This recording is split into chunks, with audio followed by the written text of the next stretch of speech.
Assalamualaikum warahmatullahi Warahmatullahi wabarakatuh. wabarakatuh. Kami perwakilan dari kelompok 2. Saya Muhammad Ferdi. Saya Rizky Tio Fahri. Di sini kami akan melakukan demo aplikasi atau tugas proyek mata kuliah pemrograman visual. Oke, sekarang saya akan mendemokan aplikasi dari kelompok kami, yaitu aplikasi Human Resource. Kami di sini akan login sebagai admin dan juga login sebagai karyawan. Kita mulai dari login dari admin.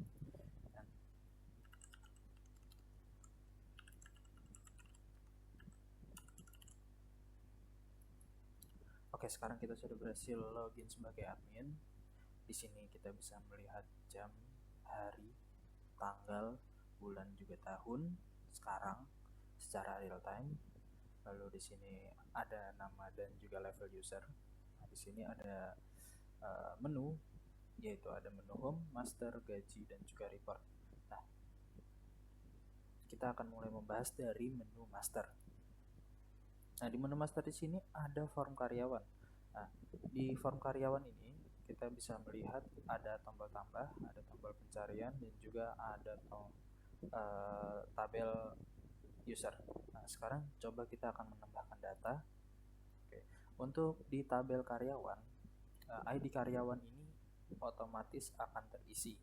Jadi kita tidak perlu mengisinya kembali. Untuk ID departemen, nama departemen, dan juga jabatan, kita bisa memilihnya. Nah, kita bisa memilih di sini.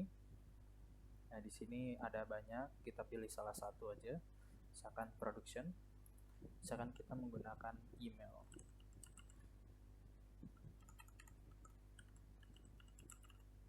Untuk passwordnya dia akan kelihatan.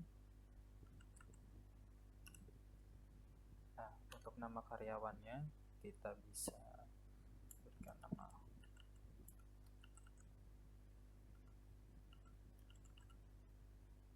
Oke, jenis kelaminnya kita pilih laki-laki, nomor telepon.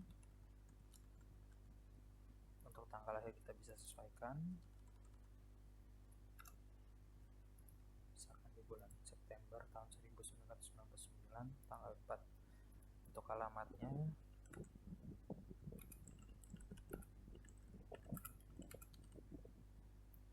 Oke, setelah semua form telah diisi, mari kita simpan. Di sini ada message jika data berhasil ditambahkan. Oke, di sini data sudah berhasil ditambahkan. Untuk password yang tadi terlihat, dia akan langsung di-hash. Nah, dia akan menjadi random karakter seperti ini. Nah, ini adalah karyawan yang sudah kita buat. Bagaimana cara kita mengeditnya? Kita tinggal klik data yang kita ingin edit, lalu klik ubah. Nah, di sini kita bisa mengubah hampir semuanya terkecuali ID karyawannya dan juga levelnya. Seperti tadi, misalkan kita ingin mengubah departemennya, kita jadi manajemen, CS departemen, manajemer sebagai jabatannya. Misalkan di sini kita ganti menjadi laki-laki. Untuk passwordnya kita hapus, kita ganti seperti ini.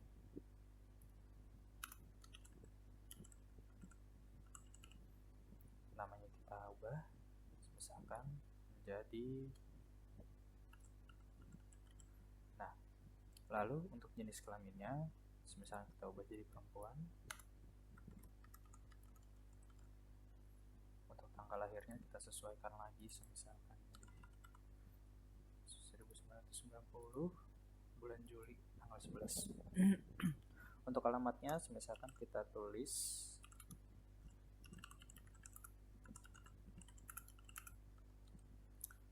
sekarang kita perbarui. Nah, data berhasil diperbarui. Mari kita lihat apakah berubah. Nah, di sini sudah berubah. Datanya menjadi seperti ini. Oke, sekarang ada juga fitur hapus. Nah, jika ini diklik, data yang ingin kita hapus, kita tinggal klik. Misalkan ini kita hapus. Oke, ada konfirmasi, kita klik OK. Nah, dia akan menghapus data yang kita ingin hapus. Nah, sekarang untuk fitur pencarian, kita bisa mencari semuanya terkecuali password. Kita bisa mencari email, misalkan. Nah, di sini langsung keluar. Misalkan kita mencari Sultan. Nah, di sini juga sudah keluar ada. Jadi untuk fitur pencariannya seperti itu. Nah, sekarang kita akan lanjut ke departemen. Di sini ada banyak sekali departemen seperti yang tadi ada di karyawan. Di sini ada tombol tambah, pencarian, dan juga departemennya. Oke, sekarang kita mulai dari fitur tambah. Oke, di fitur tambah di sini kita bisa lihat ada departemen yang tidak bisa kita ubah karena di sini setting auto. Lalu ada nama departemen. Nah, untuk setiap nama departemen di sini, misalkan kita klik manajemen, tadi finance. Nah, jika kita lihat di sini ID-nya berubah. Setiap nama departemen yang berbeda, dia ID-nya akan berubah. Nah, misalkan kita pilih logistik. Misalkan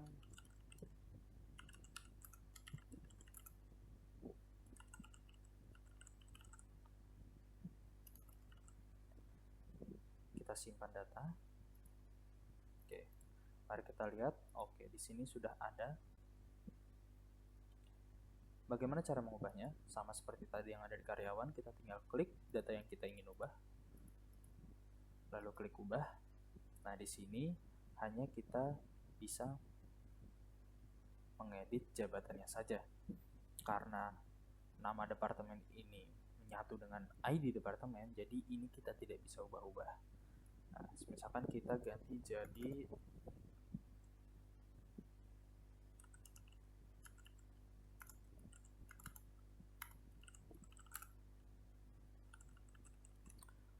misalkan kita jadi seperti ini. Kita perbarui data.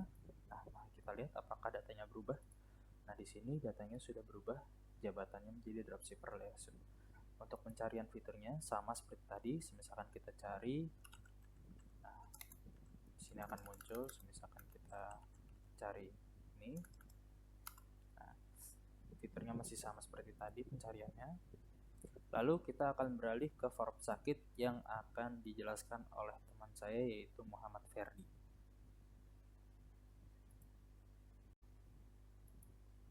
Oke, sekarang saya akan login sebagai karyawan.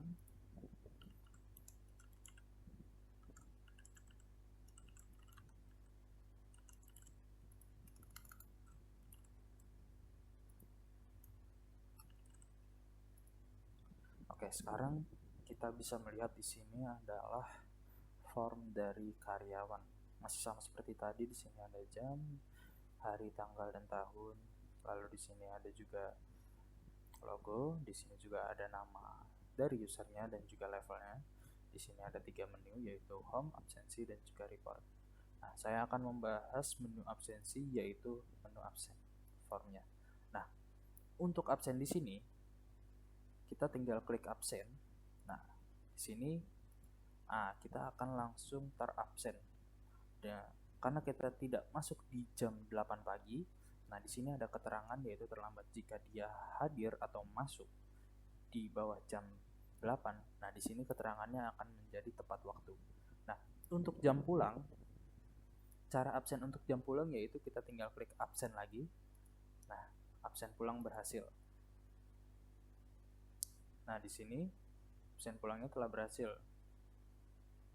Lalu bagaimana kalau misalkan kita tidak sengaja ke klik absen lagi?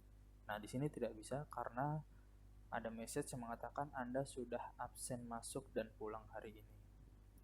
Oke, sekarang kita akan beralih ke form pengajuan cuti yang akan dibawakan oleh teman saya, Rizky Tiofahri.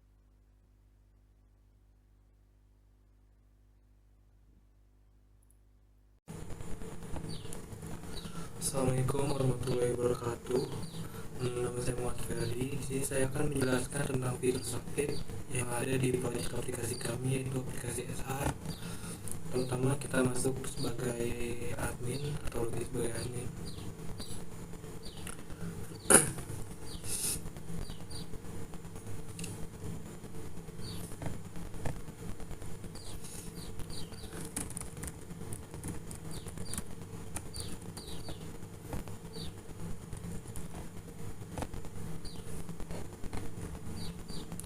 Ya, di sini sudah tampil halaman dashboard karyawan. Kita masuk ke menu absensi. Di sini kita akan menguji fitur izin sakit. Untuk ID sakit dan ID user sudah terisi otomatis dari metode ini. Get ID sakit berikutnya, select rumah sakit.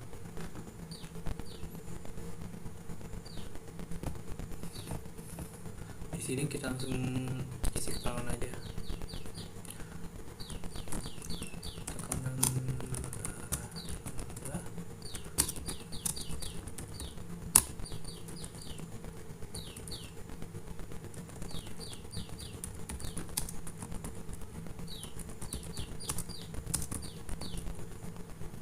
Di sini kita pilih statusnya izin atau sakit. Karena kita sakit, kita pilih sakit saja. Lalu di sini kita upload foto. Kita folder foto.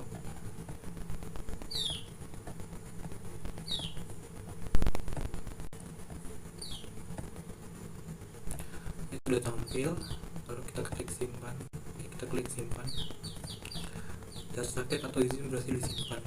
Untuk melihat datanya, kita akan login sebagai admin atau HRD. Masukkan emailnya.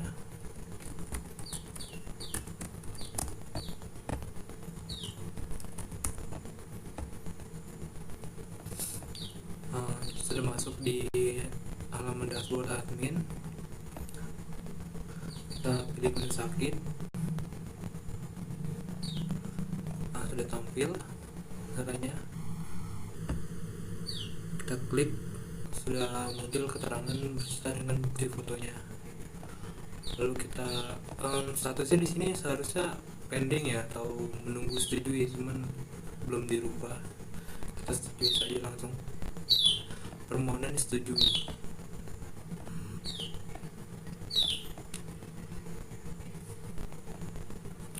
Ya, mungkin sekian untuk fitur sakit dari saya. Oke, saya Rizky Tio Fahri. Saya akan menjelaskan bagian dari form cuti dan juga form gaji. Oke, di sini untuk bagian dari karyawan, saya udah login sebagai karyawan. Untuk pengajuan cuti, di sini ada ID cuti, ID karyawan, tanggal mulai, tanggal selesai, dan keterangan. Untuk ID cuti, di sini kita menggunakan ID cuti yang otomatis, di mana ketika ID cuti sebelumnya sudah disimpan, lalu akan berganti ke ID selanjutnya. Untuk ID karyawan di sini kita ambil dari season login, di mana username dan password tersebut berasal dari tabel user yang kemudian mengandung ID karyawan sehingga otomatis terpanggil di sini, tergantung siapa yang login. Oke, kita akan coba mengisi.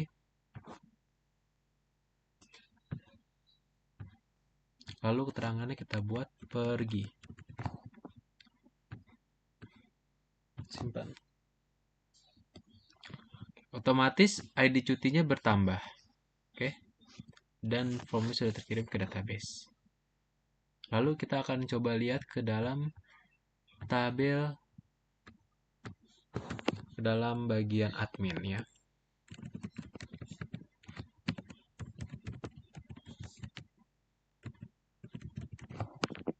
Oke.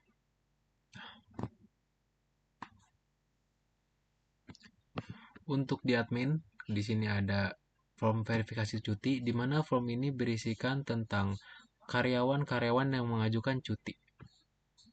Nah, ini adalah tabel karyawan yang mengajukan cuti. Bagaimana cara pengimplementasiannya? Kita tinggal klik tabel yang ada di atas ini. Lalu, otomatis semuanya akan terisi. Nah, dengan status menunggu, kita akan ajukan untuk ditolak atau disetujui. Ketika disetujui, otomatis list pengajuan cuti yang ada di sini akan hilang. Begitu juga dengan yang ditolak. Oke. Lalu kemudian untuk form gaji hanya ada di dalam admin. Oke, sekarang saya akan lanjut ke form input data gaji pokok. Seperti sebelumnya, di sini ada tombol tambah, di sini ada tombol search atau pencarian, di sini juga ada tabel. Untuk menambahkan datanya kita tinggal klik tombol tambah. Sama seperti tadi, ID gaji pokok akan tetap otomatis. Untuk ID departemen, nama dan juga jabatannya kita bisa pilih. Misalkan di sini ada analis, misalkan kita gaji 10 juta. Nah, data berhasil ditambahkan. Nah, kita bisa melihat di sini sudah terinput di dalam database. Lalu untuk mengubahnya sama, tinggal diklik ubah. Departemennya kita bisa pilih kembali, misalkan tax officer kita ganti jadi semisal 7 juta. Oke. Nah, sekarang lihat di sini bisa diubah dari yang tadi IT menjadi finance. Lalu untuk menghapus data tersebut tinggal kita klik hapus. Nah, data yang tadi akan terhapus. Lalu bagaimana cara kita mencari? Tinggal kita klik cari di sini. Lalu misalkan kita ingin mencari atau misalkan kita ingin mencari gaji pokoknya. Nah, di sini langsung keluar. Oke, sekarang kita akan lanjut ke form penggajian yang akan dibawakan oleh teman saya Rizky Tiofahri. Di sini dalam form input gaji ada ID gaji, ID user, nama karyawan, departemen, jabatan, ID HRD, nama HRD, gaji pokok, ID gapok, insentif, tunjangan, potongan, total gaji, dan tanggal pemberian. Untuk ID user kita menggunakan tabel, di mana ketika kita klik akan otomatis terisi. Dan tabel ini berasal dari tabel user, tabel departemen, dan tabel ID gaji pokok. Contoh kita akan menggunakan Muhammad Ferdi. Untuk insentif, tunjangan, potongan, dan total gaji menggunakan rumus di mana insentif adalah hasil dari total absen dikali dengan 50.000, tunjangan adalah tetap, potongan berasal dari pajak dan jumlah tidak hadir, dan total gaji adalah hasil dari semuanya. Kita akan hitung. Keluar angkanya dengan total Rp7.700.000. Lalu kita masukkan tanggal pemberian. Dan kita simpan. Dan gaji sudah disimpan. Sekian, terima kasih dari saya untuk menjelaskan cuti dan input gaji. Selanjutnya akan dilanjutkan oleh teman saya menjelaskan report. Ya, di sini saya akan menjelaskan fitur-fitur yang ada pada aplikasi Human Resource atau HR yang telah kelompok saya kembangkan. Ya, aplikasi ini dibuat khusus untuk memudahkan pihak manajemen dan karyawan juga dalam melakukan pencatatan serta pemantauan data kepegawaian secara digital. Salah satu fitur penting yang dimiliki aplikasi ini adalah sistem laporan atau reporting. Ya, melalui fitur ini pengguna dapat mengakses data yang telah diolah dalam bentuk laporan yang rapi, informatif, dan siap cetak. Ya, fitur laporan ini dibagi menjadi dua bagian, yaitu laporan untuk admin dan laporan untuk karyawan. Masing-masing bagian memiliki jenis laporan yang relevan dengan kebutuhan dan perannya dalam sistem. Ya, jadi sini saya akan membantu menjelaskan satu persatu jenis laporan yang disediakan. Jadi di sini ada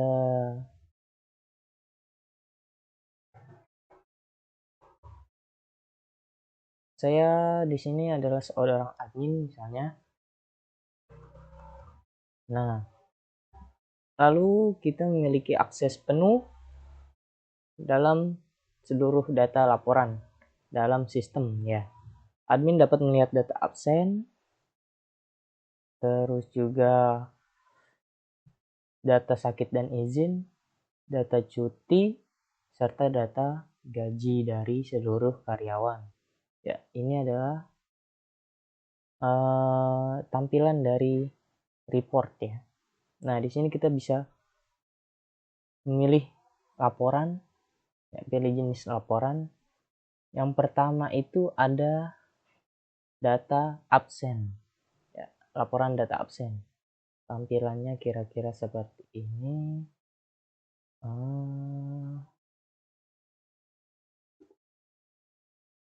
Ya.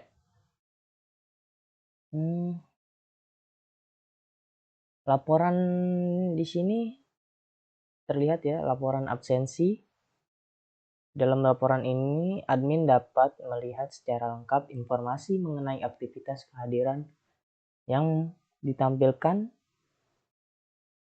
dari ID karyawan, yaitu ID user, lalu ID absen, nama karyawannya, departemen, terus jabatan, tanggal masuk,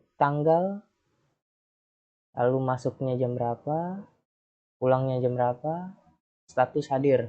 Nah, di sini jika keterangannya hadir, maka tidak ada keterangan lagi. Misalnya, seperti ini kosong, 000. Oke. Atau bisa juga misalnya hadirnya disuruh jam berapa, ada keterangannya telat atau apa. Laporan ini sangat berguna juga ya untuk keperluan evaluasi kedisiplinan karyawan. Ini juga untuk dokumentasi kehadiran dalam periode tertentu. Admin juga bisa mencetak laporan ini langsung dengan tombol yang tersedia, itu print. Lalu ada laporan data sakit atau izin, ya. Laporan ini menampilkan data permohonan izin yang diajukan oleh karyawan karena alasan sakit atau keperluan mendesak lainnya. Tiap data berisi informasi ID sakit, ID karyawan, nama departemen, jabatan, serta keterangannya. Ya. Dengan adanya laporan ini, pihak HR dapat memantau apa itu alasan ketidakhadiran karyawan ini, dan proses dan menggunakan laporan ini itu untuk apa. Nanti pihak HR bisa menggunakannya sebagai pertimbangan dalam proses manajemen SDM. Laporan juga dapat dicetak. Lalu ada laporan data cuti. Ya, laporan ini berfungsi untuk mencatat seluruh permohonan cuti yang telah diajukan oleh karyawan. Dalam laporan ini, admin bisa melihat ID cuti, ID karyawan, nama departemen, jabatan, tanggal mulai cuti, lalu tanggal selesai cuti. Nah, di sini ada alasannya, misalnya pergi, lalu statusnya.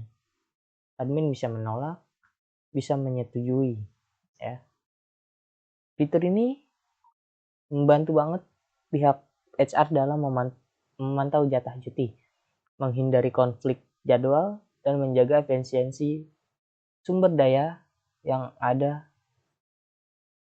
di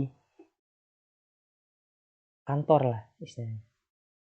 Lalu ada laporan data gaji, ya.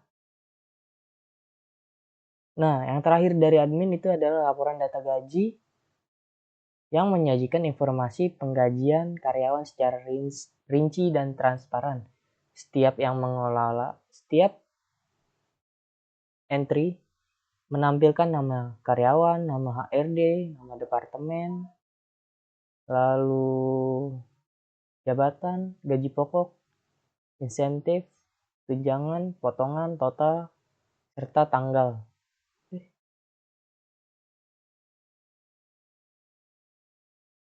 Ini masih ada yang salah ya.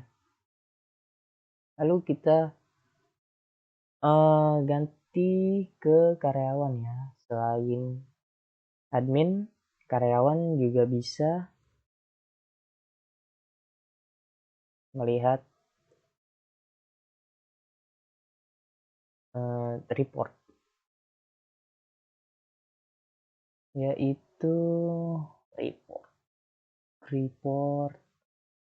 Nah, ini laporan data gaji ya. Laporan slip gaji ini dimiliki setiap karyawan ya. Dan lalu laporan ini menampilkan informasi lengkap tentang penghasilan bulanan mereka, termasuk nama karyawan, ya, nama HRD, departemen, jabatan, gaji pokok, insentif, tunjangan, potongan, total, dan tanggal yang diterima itu. Nah, dengan adanya fitur ini, karyawan tidak perlu lagi menanyakan slip gaji secara manual ke bagian HR karena semua sudah tersedia di sistem. Ini juga mentransparasikan dan efisiensi dalam sistem penggajian. Ya. Jadi, semua jenis laporan yang ada di dalam aplikasi ini dilengkapi dengan tombol print ya, yang memungkinkan pengguna bisa mencetak langsung ke printer ataupun bisa juga menyimpan sebagai file PDF. Ini sangat memudahkan jika laporan ingin dibawa ke rapat atau dikirim melalui email atau juga digunakan untuk dokumentasi offline. Ya. Oke. Dari semua laporan ya, dengan semua adanya fitur laporan ini, proses manajemen kepegawaian menjadi lebih mudah, cepat, akurat. Ya, semua informasi yang disajikan secara sistematis dan profesional, baik untuk keperluan admin maupun untuk kebutuhan karyawan. Ya, demikian penjelasan fitur report atau laporan dalam aplikasi HR ini. Semoga penjelasan ini bermanfaat dan dapat memberikan gambaran yang jelas tentang bagaimana aplikasi ini bekerja untuk mendukung kegiatan administrasi sumber daya manusia di institusi atau perusahaan Anda.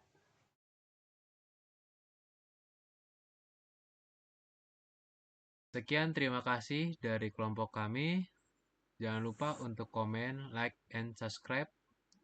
Wassalamualaikum warahmatullahi wabarakatuh.